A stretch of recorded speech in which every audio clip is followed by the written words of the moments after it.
Dans la première leçon, nous avons dit que pour créer une page web, il fallait écrire un document HTML, c'est-à-dire un document qui contient des balises HTML précises pour indiquer au navigateur ce qu'on souhaite afficher. Tandis que dans la deuxième leçon, nous avons d'abord vu le principe de fonctionnement des balises HTML, ensuite nous avons vu comment on utilise les balises pour structurer un document HTML. En effet, nous avons vu qu'un document HTML valide devait contenir au moins les trois éléments HTML, head et body, et que tout ce qu'on souhaite afficher sur notre page web, nous allons le mettre à l'intérieur de l'élément body, comme par exemple les titres, les paragraphes, les images, les listes, etc. Dans ce sens, rappelez-vous, nous avons dit qu'il existe différents types de balises, chacune servant à un but bien précis. C'est pourquoi, dans cette leçon, nous allons voir comment utiliser chacune de ces balises HTML. Dans cette leçon, nous n'allons voir que les balises les plus fréquemment utilisées. Dans un premier temps, nous allons nous intéresser aux balises relatives au texte et à sa mise en forme.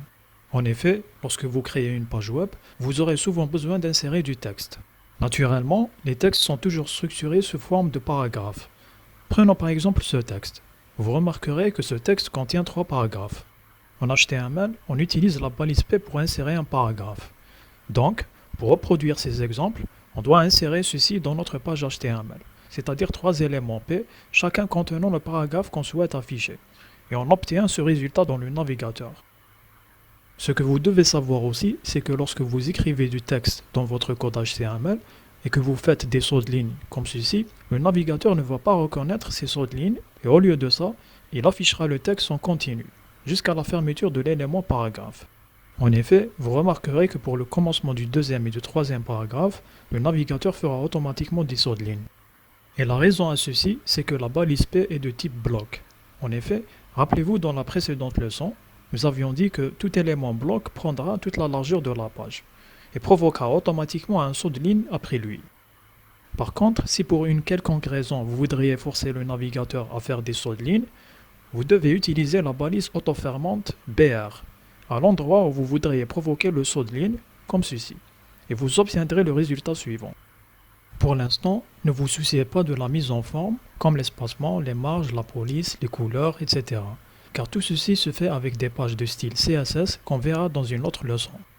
Donc, désormais, à chaque fois que vous voudriez insérer un texte simple, vous penserez toujours à utiliser la balise P. Et nous allons voir quelles autres balises utiliser pour les autres types d'éléments relatifs au texte. Par exemple, après avoir mis les paragraphes, il arrivera souvent que vous voudriez leur mettre des titres comme ceci, c'est-à-dire des bouts de texte mis en évidence avec une grande police et en gras. En HTML, il existe des balises dédiées pour cet effet, allant de la balise H1 jusqu'à la balise H6. Concrètement, voilà comment ça marche. Si vous mettez un texte dans un élément H1, il sera mis en grand et en gras comme ceci. Si vous utilisez H2, vous obtiendrez un texte moins grand qu'avec H1. Et ainsi de suite, l'importance de la taille de la police diminue en allant vers la balise H6, qui aura la taille la moins importante. En pratique, vous aurez souvent besoin d'utiliser ces variantes à différents endroits dans votre page, comme lorsque vous écrivez un rapport dans un document Word. Vous aurez par exemple besoin de mettre un très grand titre à votre page, donc vous opterez pour la balise H1. Ensuite, pour des titres de chapitres, vous pourrez par exemple utiliser la balise H2. Et pour les titres des sections, vous pourrez utiliser H3 et ainsi de suite. Mais surtout, dites-vous que la taille des titres n'est pas définitive, mais qu'on pourra par la suite la personnaliser avec du CSS. Une autre remarque concernant ces balises de titres, c'est qu'ils sont de type bloc. Ils occupent donc toute la largeur de la page et provoquent automatiquement un retour à la ligne. Aux côtés des balises qu'on vient de voir, il existe aussi des balises qui permettent de mettre en valeur le texte qu'on a mis dans un élément paragraphe.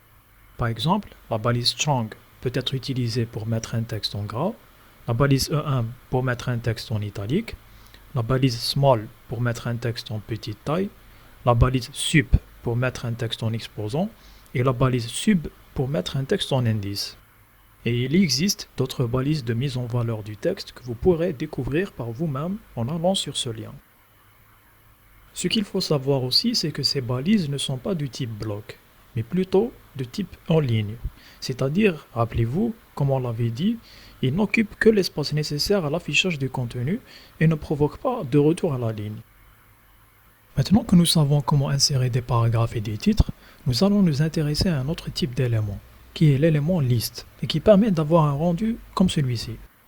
En HTML, pour insérer ce genre de liste à puces, on utilise les deux balises imbriquées UL et LI, comme ceci. On commence par ouvrir un élément UL et à l'intérieur, on met les éléments de notre liste avec la balise LI comme ceci. Maintenant, supposons que vous voudriez que votre liste soit ordonnée comme ceci, c'est-à-dire avec des numéros à la place des puces. En HTML, pour obtenir ce résultat, on utilise les balises OL et LI, c'est-à-dire la même chose qu'avec les listes à puces, mais simplement en mettant la balise OL à la place de UL. Autre chose à savoir concernant les listes, c'est qu'ils sont du type bloc.